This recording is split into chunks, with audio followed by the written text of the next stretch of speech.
আসসালামু আলাইকুম।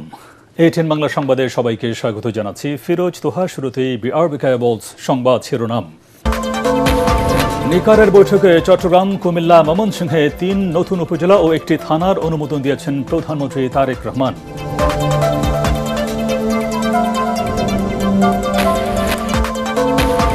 জুলাই যোদ্ধাদের স্বপ্ন পূরণে অবিলম্বে গণভোটের রায় ও সংস্কার বাস্তবায়নের দাবি এনসিপির। স্মৃতি জাদুঘর দ্রুত খুলে দেওয়ার আহ্বান, শহীদদের কবরে শ্রদ্ধা। জুলাই শহীদদের স্মরণে ছাত্রদলের মোমবাতি প্রজ্বলন, অগণতান্ত্রিক শক্তির উত্থান ঠেকাতে জনগণকে সতর্ক থাকার আহ্বান রিজভির।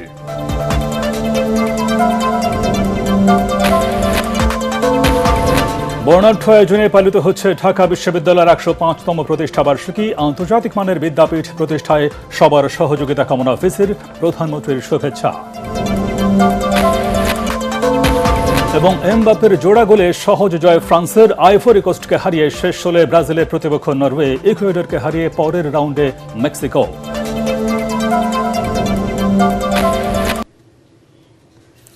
শুনছিলেন বিআরবি কেবলস সংবাদ শিরোনাম। এবার বিস্তারিত। চট্টগ্রাম, কুমিল্লা, ময়মনসিংহ জেলায় ৩টি নতুন উপজেলা ও একটি থানার অনুমোদন দিয়েছে প্রশাসনিক পুনর্বিবেচনা সংক্রান্ত জাতীয় বাস্তবায়ন কমিটি নিকার। উপজেলা ৩টি হচ্ছে চট্টগ্রামের ফটিকছড়ি উত্তর, কুমিল্লার বাঙ্গুরা এবং ময়মনসিংহের দক্ষিণ গফরগাঁও। আর অনুমোদন পাওয়া নতুন থানা হচ্ছে চট্টগ্রামের হালদা। প্রধানমন্ত্রী তারেক রহমানের সভাপতিত্বে সচিবালয়ে নিকারের ১২১তম বৈঠকে এই অনুমোদন দেওয়া হয় বলে জানিয়েছেন প্রধানমন্ত্রীর উপপ্রেস সচিব হাসান শিপলু। এছাড়া রাজধানীর উন্নয়ন কর্তৃপক্ষের আওতাধীন পূর্বাঞ্চল নতুন শহর প্রকল্প এলাকার নারায়ণগঞ্জ ও গাজীপুর জেলা প্রকল্পের অংশগুলো ঢাকা জেলার অন্তর্ভুক্ত করার সিদ্ধান্ত হয়। নিকারের প্রস্তাব অনুযায়ী ৩টি নতুন উপজেলা হচ্ছে চট্টগ্রাম জেলা ফটিকছড়ি উপজেলার ৬টি ইউনিয়ন নিয়ে ফটিকছড়ি উত্তর উপজেলা, কুমিল্লা জেলার মুরাদনগর উপজেলাকে ভাগ করে বাঙ্গুরা এবং ময়মনসিংহ জেলার গফরগাঁও উপজেলার পাগলা থানার ৮টি ইউনিয়ন নিয়ে দক্ষিণ গফরগাঁও উপজেলা।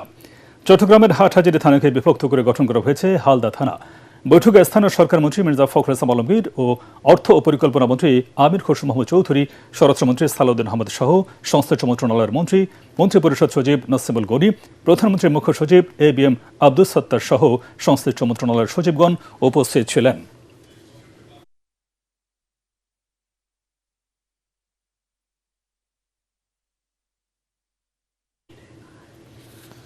আওয়ামী দুঃশাসনের বিরুদ্ধে ১৭ বছরে জাতীয়তাবাদী ছাত্র দলের ধারাবাহিক আন্দোলন জুলাই গণ অভ্যুত্থানে সর্বোচ্চ বহিঃপ্রকাশ ঘটেছে বলে মন্তব্য করেছেন প্রধানমন্ত্রীর রাজনৈতিক উপদেষ্টা রুহুল কবির রিজভী আহমেদ। তিনি বলেন, জুলাইয়ের শহীদের স্মৃতি দেশের মানুষকে সবসময় অন্যায়ের বিরুদ্ধে এগিয়ে যাওয়ার প্রেরণা যোগাবে। মঙ্গলবার দিবাগত রাতে কেন্দ্রীয় শহীদ মিনারে ছাত্র জনতার আন্দোলনে শহীদদের স্মরণে জুলাইয়ের প্রথম প্রহরে আয়োজিত এক বিশেষ অনুষ্ঠানে প্রধান অতিথির বক্তব্যে তিনি এসব কথা বলেন। জুলাই শহীদদের স্মরণে আলোয় আলোয় স্মৃতি সমুজ্জ্বল শীর্ষক এই মোমবাতি প্রজ্বলন অনুষ্ঠানের আয়োজন করে জাতীয়তাবাদী ছাত্রদল। এ সময় জুলাইয়ের শহীদদের স্মৃতির প্রতি শ্রদ্ধা জানিয়ে নীরবতা পালন করা হয়। পরে রুহুল কবির রয়েছে বলেন, এই আলোয় প্রজ্বলন শুধু একদিনের জন্য নয়, প্রতিদিন সব কটা জানালা খুলে রাখতে হবে যেন কোনো অগণতান্ত্রিক স্বৈরাচারী শক্তির আর কখনো উত্থান না ঘটতে পারে।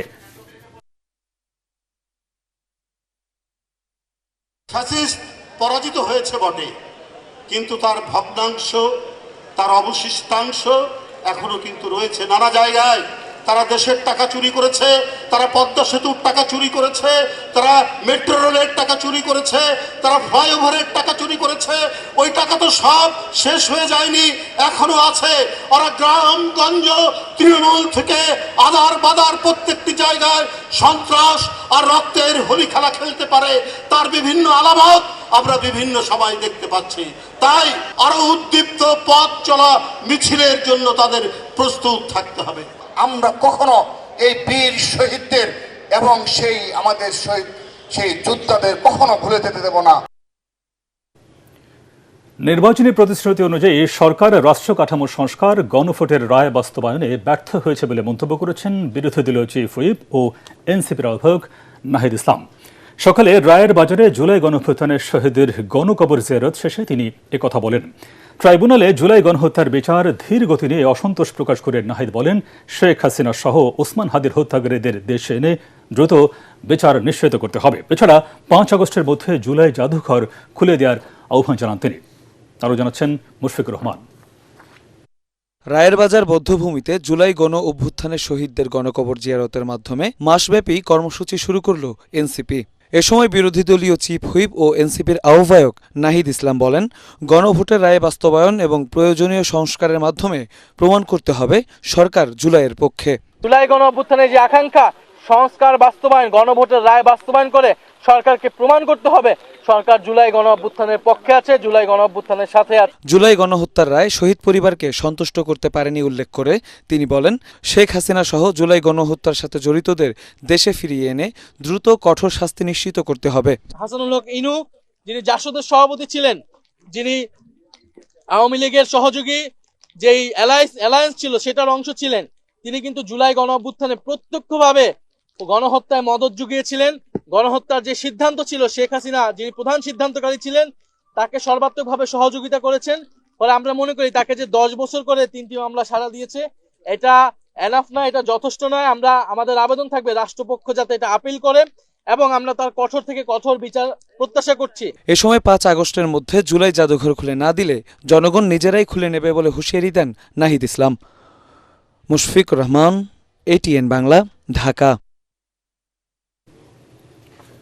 গৌরব, ঐতিহ্য আর আন্দোলনের আলোকবর্তিকা হয়ে 105তম প্রতিষ্ঠাবার্ষিকী উদযাপন করছে ঢাকা বিশ্ববিদ্যালয়। সে সাথে প্রাচ্যের অক্সফোর্ড পা রাখল 106 বছরে।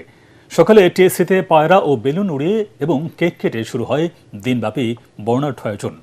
অনুষ্ঠানে উপাচার্য অধ্যাপক ডক্টর এবিএম ওবায়দুল ইসলাম বিশ্ববিদ্যালয়টিকে বিশ্বের প্রথম সারির প্রতিষ্ঠানে পরিণত করতে সবার সহযোগিতা চান। এদিকে ক্যাম্পাসে বর্তমানে সব সংগঠনের সহাবস্থান ও শান্তিপূর্ণ পরিবেশ বিরাজ করছে বলে জানিয়েছেন ডাকসু ভিপি সাদিক কায়েম। তৌহিদুর রহমান তুহির রিপোর্ট। শতবর্ষের ইতিহাস পেরিয়ে দেশ গড়ার কারিগর ঢাকা বিশ্ববিদ্যালয় পদার্পণ করল 106 বছরে। 105তম প্রতিষ্ঠাবার্ষিকী উপলক্ষে সকাল থেকেই প্রাণের ক্যাম্পাসে ঢল নামে শিক্ষক শিক্ষার্থীদের। লাল সবুজ আর বর্ণিল প্লাকার্ড হাতে বের হয় আনন্দ র্যালি। পরে টিএসসি প্রাঙ্গণে বেলুন ও পায়রা উড়িয়ে এবং কেক কেটে উৎসবের আনুষ্ঠানিক উদ্বোধন করা হয়। অনুষ্ঠানে আগতরা স্মরণ করেন দেশের ইতিহাস ও আন্দোলন সংগ্রামে এই বিশ্ববিদ্যালয়ের অনন্য অবদান। বিশ্ববিদ্যালয়ের উপাচার্য ডক্টর এবিএম ওবায়দুল ইসলাম বলেন, ভাষা আন্দোলন থেকে শুরু করে 24-এর গণ অভ্যুত্থান সবসময়ই অগ্রভাগে ছিল ঢাকা বিশ্ববিদ্যালয়। দেশ পরিচালনায় এবং বিদেশে দেশের ভাবমূর্তি উজ্জ্বল করতে এখানকার শিক্ষার্থীরাই নেতৃত্ব দিচ্ছেন। গণতন্ত্রের লড়াইয়ে বাংলাদেশের এই প্রধান বিশ্ববিদ্যালয় অবদান রেখেছে। তাদের রোল, অবদান অনস্বীকার্য। পৃথিবীর মানচিত্রে আর কোনো দেশ নাই যা কিনা একটা বিশ্ববিদ্যালয়ের মধ্যে দিয়ে প্রতিষ্ঠিত হয়েছে। ঢাকা বিশ্ববিদ্যালয় এমন একটি বিশ্ববিদ্যালয় যা একটা দেশকে তৈরি করেছে, জাতিগোষ্ঠীকে তৈরি করেছে। 24-এর গণ অভ্যুত্থান পরবর্তী ক্যাম্পাসে নতুন পরিবেশ নিয়ে কথা বলেন ডাকসু ভিপি সাদিক কায়েম। আমাদের এই বিশ্ববিদ্যালয়ের যে অসাধারণ মেধাবী শিক্ষার্থীরা আছে, তাদেরকে সঠিকভাবে পরিচর্যা করার মাধ্যমে তারা যেন বাংলাদেশ এবং সারা দুনিয়া নেতৃত্ব দিতে পারে, সেজন্য আমরা কাজ করছি। শিক্ষার মান উন্নয়ন ও গবেষণায় সহযোগিতার দাবি করেন শিক্ষার্থীরা। ক্যান্টিন বা ক্যাফেটেরিয়া এটা একটু উন্নয়ন করা গেলে ভালো হয়। শিক্ষার্থীদের পড়াশোনার মান উন্নয়নটা আরেকটু দরকার। রিসার্চের ক্ষেত্রে আরেকটু বেশি যদি ফোকাস করা হয়। আবার স্টুডেন্টের বাসস্থানের একটা সমস্যা থেকেই যায়।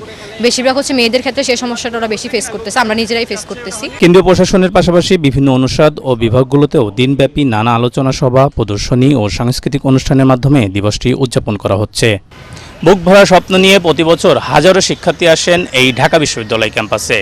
শিক্ষার মান উন্নত করার পাশাপাশি গবেষণায় পর্যাপ্ত সহযোগিতা পেলে এসব মেধাবী শিক্ষার্থী আন্তর্জাতিক পরিমণ্ডলে নিজেদের অবস্থান তৈরি করতে পারবেন। পাশাপাশি বিশ্ববিদ্যালয়ের র্যাঙ্কিংয়েও উন্নত হবে। তৌহিদুর রহমান তুহি, এটিএন বাংলা, ঢাকা। এদিকে ঢাকা বিশ্ববিদ্যালয়ের প্রতিষ্ঠাবার্ষিকী উপলক্ষে শিক্ষক, শিক্ষার্থী, অভিভাবক, সাবেক ও বর্তমান শিক্ষার্থী সহ বিশ্ববিদ্যালয় পরিবারের সকল সদস্যকে শুভেচ্ছা ও অভিনন্দন জানিয়েছেন প্রধানমন্ত্রী তারেক রহমান। সামাজিক মাধ্যম ফেসবুকে দেয়া এক বার্তায় তিনি বলেন, 1921 সালে প্রতিষ্ঠিত হওয়ার পর থেকেই দেশের উচ্চশিক্ষায় অগ্রণী ভূমিকা পালন করে আসছে ঢাকা বিশ্ববিদ্যালয়। প্রধানমন্ত্রী বলেন, ঐতিহাসিক ভাষা আন্দোলন থেকে শুরু করে মহান মুক্তিযুদ্ধ, 1990-এর স্বৈরাচার বিরোধী গণ অভ্যুত্থান, 2024 সালের ফ্যাসিবাদ বিরোধী আন্দোলনে হাজারো সম্ভাবনাময় শিক্ষার্থী জীবন দিয়েছেন। এবারের প্রতিপাদ্য গণতন্ত্র পুনরুদ্ধার ও উচ্চশিক্ষায় ঢাকা বিশ্ববিদ্যালয় অত্যন্ত সময়োপযোগী হয়েছে বলেও প্রশংসা করেন প্রধানমন্ত্রী। সারা দেশে আগামীকাল থেকে একযোগে শুরু হচ্ছে চলতি বছরের উচ্চ মাধ্যমিক স্কুল সার্টিফিকেট অর্থাৎ এইচএসসি ও সমমানের পরীক্ষা। দেশের 11টি শিক্ষা বোর্ডের অধীনে মোট 12,70,583 জন শিক্ষার্থী এই পরীক্ষায় অংশ নিতে যাচ্ছেন। এর মধ্যে ছাত্র 6,21,969 জন এবং ছাত্রী 6,48,614 জন, অর্থাৎ ছাত্রদের চেয়ে 26,645 জন বেশি ছাত্রী পরীক্ষায় অংশ নিচ্ছেন। শিক্ষা মন্ত্রণালয় জানিয়েছে, বোর্ড ভিত্তিক বৈষম্য দূর করতে এবার 9টি শিক্ষা বোর্ডে বিভিন্ন প্রশ্নপত্র, অভিন্ন প্রশ্নপত্রে পরীক্ষা অনুষ্ঠিত হবে।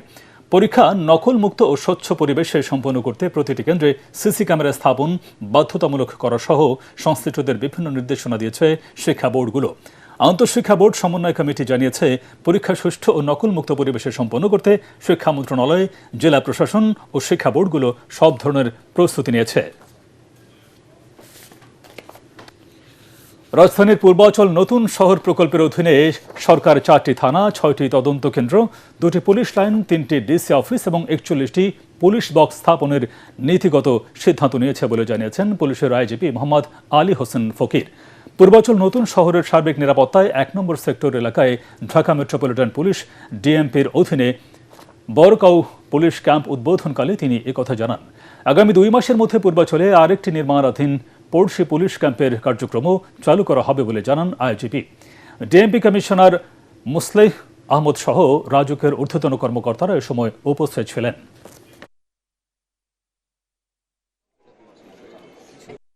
আইন শৃঙ্খলা পরিস্থিতির উন্নতির লক্ষ্যে রাজধানী উন্নয়ন কর্তৃপক্ষের আওতাধীন পূর্বাচল নতুন শহর প্রকল্প এলাকায় ডিএমপির সর্বমোট 4টি থানা, 6টি তদন্ত কেন্দ্র, 2টি পুলিশ লাইন স্থাপনের জন্য সরকার কর্তৃক নীতিগত সিদ্ধান্ত গৃহীত হয়েছে।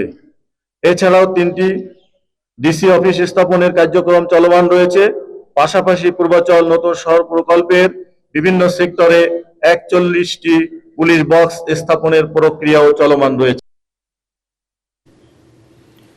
সাইবার সিকিউরিটি সীমান্ত পাহারার চেয়েও গুরুত্বপূর্ণ বলে মন্তব্য করেছেন তথ্য ও সম্প্রচার মন্ত্রী জহিরুদ্দিন স্বপন। খিলগাঁওয়ে আনসার সদর দফতরে আনসার ও গ্রাম প্রতিরক্ষা বাহিনী আয়োজিত প্রান্তিক কণ্ঠস্বরের আনুষ্ঠানিক উদ্বোধন অনুষ্ঠানে তিনি এসব কথা বলেন।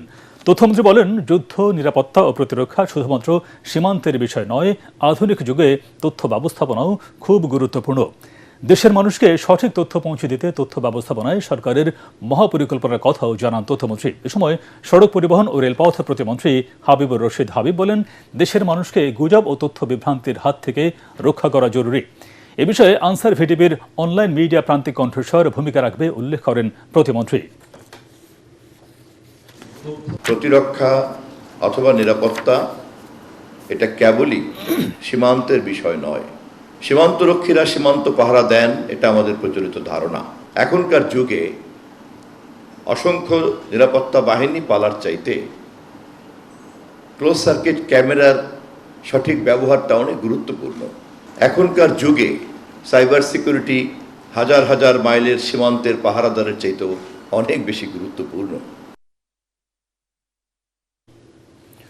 দেশব্যাপী ব্যাপক চাহিদা থাকায় দুর্যোগ ব্যবস্থাপনা অধিদপ্তরের গ্রামীণ রাস্তায় 15 মিটার দৈর্ঘ্য পর্যন্ত সেতু কালভার্ট নির্মাণ প্রকল্পের মেয়াদ বাড়ানোর সুপারিশ করেছে পরিকল্পনা কমিশন। সকালে কমিশনের প্রকল্প মূল্যায়ন কমিটির সভায় একথা জানান পরিকল্পনা কমিশনের সদস্য মাহমুদুল হোসাইন খান। এই প্রকল্পের মেয়াদ 2 বছর বাড়িয়ে আরও প্রায় 18,000 সেতু কালভার্ট নির্মাণে পরিকল্পনা রয়েছে। মনির হোসেন তপুর রিপোর্ট। যোগাযোগ ব্যবস্থার উন্নয়ন ও দুর্যোগের সময় জনসাধারণকে দ্রুত নিরাপদ আশ্রয় কেন্দ্রে স্থানান্তরের মাধ্যমে ঝুঁকি হ্রাসে দেশের প্রত্যন্ত অঞ্চলে বাস্তবায়িত হচ্ছে গ্রামীণ রাস্তায় 15 মিটার দৈর্ঘ্য পর্যন্ত সেতু কালভার্ট নির্মাণ প্রকল্প। 2019 সালের জানুয়ারিতে শুরু হওয়া এই প্রকল্পের কাজ 72% শেষ হয়েছে। দিন দিন চাহিদা বাড়ায় 553 কোটি টাকায় আরও 10,000 মিটার সেতু কালভার্ট নির্মাণের উদ্যোগ নিয়েছে দুর্যোগ ব্যবস্থাপনা অধিদপ্তর। সরকারের লক্ষ্যই হলো গ্রামের উন্নয়নের মাধ্যমে সারা দেশের উন্নয়ন করা। সেই উন্নয়নের একটা বড় হাতিয়ার গ্রাম এলাকায় আমাদের এই ব্রিজ কালভার্টগুলি। আরও আমরা চাচ্ছি 2 বছর প্রকল্পটা বৃদ্ধি করতে, তাহলে আমাদের 35,000 মিটার আমাদের আরও ব্রিজ কালভার্ট তৈরি করার প্রয়োজন রয়েছে এবং এরপরে বৃদ্ধি পেলে আরও 10,000 মিটার, মোট 45,998 মিটার আমরা এটা তৈরি করতে চাচ্ছি, যাতে আরও সুফল সকল এলাকার মানুষ পান। মূল্যায়ন কমিটির সভায় সব দিক বিবেচনা করে প্রকল্পটির মেয়াদ বাড়ানোর গুরুত্ব তুলে ধরা হয়। ব্রিজের কারণে দুর্যোগ আশ্রয় কেন্দ্রে যেমন কমিউনিকেশনটা, এই যে দুর্যোগকালীন যে পণ্য নিয়ে যেতে হয়, শুকনো খাবার বা তাৎক্ষণিক যে চিকিৎসা সেবা, সাপোর্টিং সেবাগুলো সরকার দিয়ে থাকে, রাস্তা না হলে তো যেতে পারবে না। তো এই জন্য কালভার্ট ব্রিজটা অপরিহার্য কানেক্টিং করার জন্য। নির্বাচিত সরকার আসছে, জনগণের দাবি তো অনেক, এরকম ব্রিজ কালভার্ট রয়েছে যেটা নির্মাণ করা প্রয়োজন। তো এটা আজকের যেই প্রস্তাবটা আসছে সেখানে খুব অল্প সংখ্যক ব্রিজ এবং কালভার্টের জন্য প্রস্তাব আসছে। আমরা সুপারিশ করব, এটা ফাইনালি একনেকে যাবে। সুষম উন্নয়ন যেটা সরকারের নির্বাচনী স্থানে, এটাও কিন্তু প্রতিফলিত হবে এখানে এই প্রকল্পগুলো বাস্তবায়নের মাধ্যমে। তিনি আরও বলেন, এই প্রকল্পটি বাস্তবায়িত হলে সহজে কৃষিপণ্য পরিবহন ও বিপণনের মাধ্যমে আর্থসামাজিক ব্যবস্থার উন্নয়ন হবে। মনির হোসেন তপু, এটিএন বাংলা, ঢাকা। এবার আনোয়ার ইস্পাত বিশ্বকাপ সংবাদ।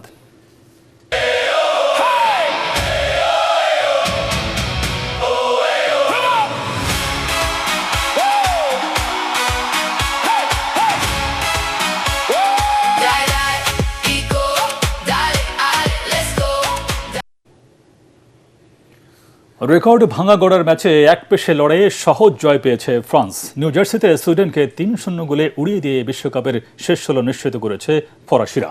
প্রি কোয়ার্টারে গতবারের রানার্স আপদের প্রতিপক্ষ প্যারাগুয়ে। রোমাঞ্চকর এক লড়াইয়ে আইভরি কোস্টকে পরাজিত করে বিশ্বকাপের প্রি কোয়ার্টার ফাইনালে নরওয়ে। ডালাস স্টেডিয়ামে তারা 2-1 গোলে পরাজিত করে আইভরি কোস্টকে। শেষ 16 নরওয়েজিয়ানদের লড়তে হবে 5 বারের বিশ্ব চ্যাম্পিয়ন ব্রাজিলের বিপক্ষে। এদিকে রাউন্ড অফ 32-তে রাতে মাঠে নামবে ইংল্যান্ড। তাদের প্রতিপক্ষ DR কঙ্গো। আটলান্টার মার্সিডিজ বেঞ্চ স্টেডিয়ামে ম্যাচটি শুরু হবে বাংলাদেশ সময় রাত 10টায়। এরপর রাত 2টায় হিউস্টনের NRG স্টেডিয়ামে মুখোমুখি হবে বেলজিয়াম ও সেনেগাল। আর সকাল 6টায় স্বাগতিক যুক্তরাষ্ট্র লড়বে বসনিয়ার বিপক্ষে। লস অ্যাঞ্জেলেসের সোফাই স্টেডিয়ামে হবে এই লড়াই। বিগত সরকারের আমলে অধিকাংশ টেক্সটাইল ও বাইং হাউসে ভারতীয় কর্মী নিয়োগ দেওয়া হয়েছে। তবে এখন থেকে দক্ষ বাংলাদেশি টেক্সটাইল গ্রাজুয়েটদের কর্মসংস্থানের সুযোগ বাড়াতে সরকার কাজ করছে বলে জানিয়েছেন শিক্ষামন্ত্রী আ.ন.ম এহসানুল হক মিলন। সকালে রাজধানীর তেজগাঁওয়ে বাংলাদেশ ইউনিভার্সিটি অব টেক্সটাইল বুটেক্সের নবীনবরণ অনুষ্ঠানে তিনি বলেন, দেশের ইঞ্জিনিয়ারদের জন্য আধুনিক গবেষণা ও প্রশিক্ষণ সুবিধা এখনও পর্যাপ্ত নয়। কিছু বেসরকারি বিশ্ববিদ্যালয়ে এসব সুবিধা থাকলেও সরকারিভাবে তা আরও উন্নত করা দরকার। এজন্য প্রয়োজনীয় উদ্যোগ নেওয়া হবে বলেও জানান তিনি। এছাড়াও শিক্ষামন্ত্রী বলেন, ডিপ্লোমা ইঞ্জিনিয়ারদের মান উন্নয়নে 2টি বিশেষ কলেজ স্থাপন করা হবে। পাশাপাশি বুটেক্সের জন্য দ্বিতীয় ক্যাম্পাস স্থাপনে সরকার জমির ব্যবস্থা করবে বলেও আশ্বাস দেন শিক্ষামন্ত্রী। এখানে যারা আজকে এই ইঞ্জিনিয়ারিং সেক্টরে ঢুকছো, তোমরা সকলেই ওই ভাবনা থেকে যে আমরা এমপ্লয়ি হব না, আমরা এমপ্লয়ার হব। তোমাদের কোনো প্রবলেমকে আমরা আনটাচ থাকতে দেব না। যদি ক্লাসের ল্যাবে তোমাদের অসুবিধা হয়, আমাদের সাথে যোগাযোগ করবে, ভিসি রয়েছে, ইমিডিয়েটলি আমরা অ্যাড্রেস করব। কারণ সবচেয়ে বেশি প্রায়োরিটি হচ্ছে শিক্ষা। দীর্ঘদিনের দাবির পর অবশেষে ময়মনসিংহের গফরগাঁও উপজেলার দক্ষিণাঞ্চলের 8টি ইউনিয়ন নিয়ে দক্ষিণ গফরগাঁও নামে নতুন উপজেলা গঠনের নীতিগত সিদ্ধান্ত নিয়েছে সরকার। এ ঘোষণায় উচ্ছ্বাসে ভাসছেন এলাকাবাসী। তাদের প্রত্যাশা, নতুন উপজেলা বাস্তবায়নে প্রশাসনিক, স্বাস্থ্য, শিক্ষা ও নাগরিক সেবা আরও সহজলভ্য হবে। ময়মনসিংহের গফরগাঁও থেকে গোলাম কুদ্দুসের রিপোর্ট জানাচ্ছেন মনির হোসেন তপু। উপজেলা সদর থেকে দীর্ঘ দূরত্বের কারণে বছরের পর বছর নানা ভোগান্তির শিকার ময়মনসিংহের গফরগাঁওয়ের দক্ষিণের 8টি ইউনিয়নের বাসিন্দারা। স্থানীয়দের দাবি, নতুন উপজেলা হওয়ায় এখন সরকারি সেবা মানুষের দোরগোড়ায় পৌঁছাবে, বাড়বে উন্নয়ন কর্মকাণ্ডের গতি। এই আদর্শনগর পাগলা এই 8টি ইউনিয়নের মধ্যে যৌক্তিক স্থানে একটি উপজেলা বাস্তবায়নের প্রজ্ঞাপন জারি করেছেন। তার জন্য আমরা সকলেই আনন্দিত। আমরা চাই আমাদের উপজেলা যেমন আদর্শনগর নাম হয়েছে, ওই রকম যেন আমরা আদর্শের পরিচয় দিতে পারি। নতুন উপজেলা ঘোষণার খবরে এলাকা জুড়ে আনন্দ উচ্ছ্বাস ছড়িয়ে পড়ে। বিভিন্ন স্থানে মিষ্টি বিতরণ, আনন্দ মিছিল ও গণসমাবেশের আয়োজন করা হয়। গফরগাঁও এবং দক্ষিণ গফরগাঁও উপজেলায় পৃথক দুটি 101 শয্যা বিশিষ্ট হাসপাতাল এবং আলাদা একটি ডায়াবেটিক হাসপাতাল নির্মাণের উদ্যোগ নেওয়া হবে। একই সাথে স্কুল, কলেজ, মাদ্রাসা, 4 লেনের কয়েকটি সড়ক ও ব্রিজ নির্মাণ করা হবে এবং বিশেষ অর্থনৈতিক অঞ্চল গঠন সহ বহুমুখী উন্নয়ন কর্মপরিকল্পনা নেওয়া হয়েছে। গফরগাঁও উপজেলার দক্ষিণ প্রান্ত থেকে প্রায় 30-35 কিলোমিটার দূরে পর্যন্ত সীমানা। এই এলাকার মানুষ চিকিৎসার জন্য, রেল স্টেশনে যাওয়ার জন্য এবং শিক্ষার জন্য অনেক কষ্টে ছিল। এই আদর্শনগর উপজেলা হওয়াতে এই এলাকার মানুষ খুবই আনন্দিত, খুশি।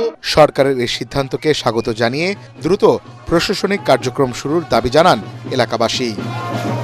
মনির হোসেন তপু, এটিএন বাংলা, ঢাকা। গুম, খুন, চাঁদাবাজি এবং জনদাবির যেসব অধ্যাদেশ সরকার বাতিল করেছে সেগুলো যদি বাস্তবায়ন না হয় তাহলে দেশে আরেকটা বিপ্লব হবে। সেই বিপ্লবে সরকারও সামিল হলে বিরোধী দল খুশি হবে বলে জানিয়েছেন জামায়াতে ইসলামের আমির ডাক্তার শফিক রহমান। জাতীয় সংসদ ভবনের এলডি হলে সাংবাদিকদের সাথে বাজেট পরবর্তী মতবিনিময় সভায় তিনি এসব কথা বলেন। এ সময় তিনি বলেন যে জুলাইয়ের কারণে বিএনপি সরকার গঠন করেছে, সেই জুলাইকে তারা গুরুত্ব দিচ্ছে না। আপনাদের সহযোগিতায় আমরা কিছু কিছু বিষয় উপলব্ধি করতে পারছি না। আমরা জনগণ যেহেতু ম্যান্ডেট দিয়েছে, আমরা সংশোধনের প্রস্তাবে আমরা রাজি না। এই প্রস্তাব তারা বারবার দিয়ে চলেছে। আলাপ আলোচনা বন্ধ হয়নি, বন্ধ হবে না। দরকার আছে সংসদীয় রাজনীতিতে আলাপ আলোচনা, একটা জায়গায় তো সমাধানে আসতে হবে। আমরা কি চাচ্ছি? আমরা চাচ্ছি যে কোনো দলের মুখে ঢাকায় আইন রচনা হোক। পূবালী ব্যাংক বাণিজ্য সংবাদ।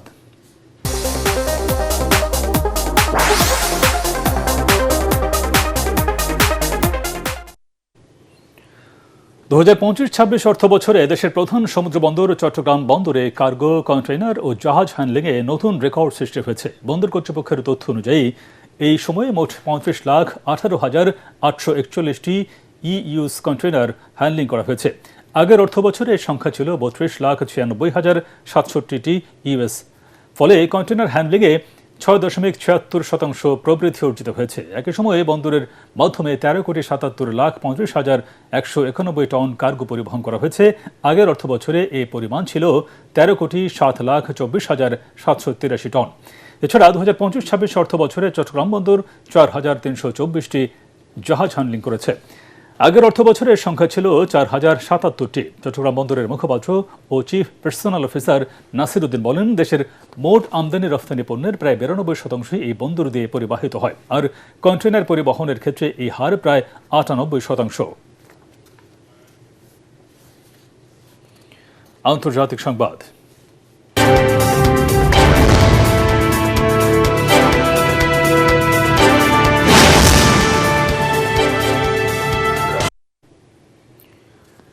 ভেনেজুয়েলায় ভয়াবহ জোড়া ভূমিকম্পে নিহতের সংখ্যা বেড়ে 1,943 জনে দাঁড়িয়েছে। তবে আজ সকালেও নতুন করে 4 মাত্রার ভূকম্পন অনুভূত হওয়ায় মানুষের মধ্যে আতঙ্ক আরও তীব্র হয়েছে। দেশের আবহাওয়া দফতর জানায় 24 জুন 7.2 ও 7.5 মাত্রার ভূমিকম্পের পর এই 7 দিনে 600বারেরও বেশি এই আফটার শক অনুভূত হয়েছে। এদিকে ভয়াবহ এই প্রাকৃতিক দুর্যোগে বহু হাসপাতাল ধসে পড়ে পুরো চিকিৎসা ব্যবস্থা ভেঙে পড়েছে। তবে এই বিপর্যয়ের মাঝেও ধ্বংসস্তূপ থেকে এখনও 6,461 জনকে জীবিত উদ্ধার করেছে উদ্ধারকারীরা। বিদ্যুৎ ও যোগাযোগ বিচ্ছিন্ন দুর্গত এলাকায় এখনও 43,000-এরও বেশি মানুষ নিখোঁজ থাকায় অভিযান চালিয়ে যাচ্ছে আন্তর্জাতিক উদ্ধারকারী দল ও সামরিক বাহিনী। জাতিসংঘের সংখ্যা এই দুর্যোগে প্রাণহানি 10,000 ছাড়াতে পারে। খেলার খবর।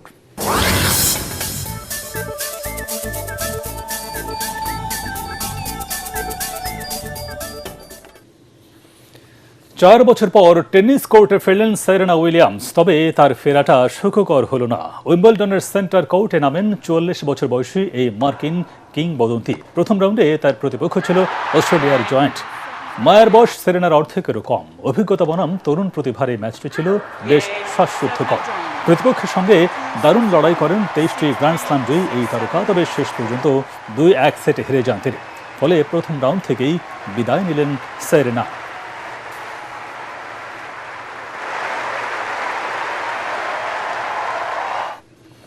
শেষ করার আগে বিআরবি কেবলস সংবাদ শিরোনাম আরেকবার। নিকারের বৈঠকে চট্টগ্রাম, কুমিল্লা, ময়মনসিংহে 3 নতুন উপজেলা ও 1টি থানার অনুমোদন দিয়েছেন প্রধানমন্ত্রী তারেক রহমান।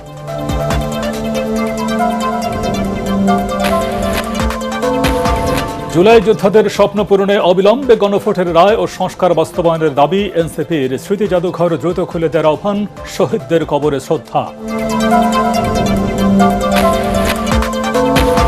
জুলাই শহীদদের স্মরণে ছাত্রদলের মোমবাতি প্রজ্বলন, অগণতান্ত্রিক শক্তির উত্থান ঠেকাতে জনগণকে সতর্ক থাকার আহ্বান রিজভির।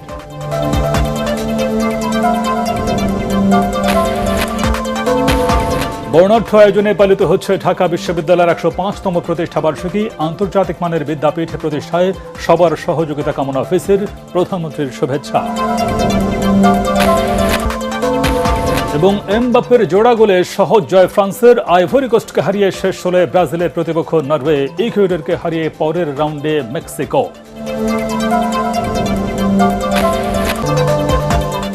পরবর্তী সংবাদ দেখার আমন্ত্রণ জানিয়ে এখনকার মতো শেষ করছি। আর এটিএন বাংলার সংবাদ ইউটিউবে দেখতে ব্রাউজ করুন, youtube/ATN বাংলা নিউজ। ধন্যবাদ সবাইকে।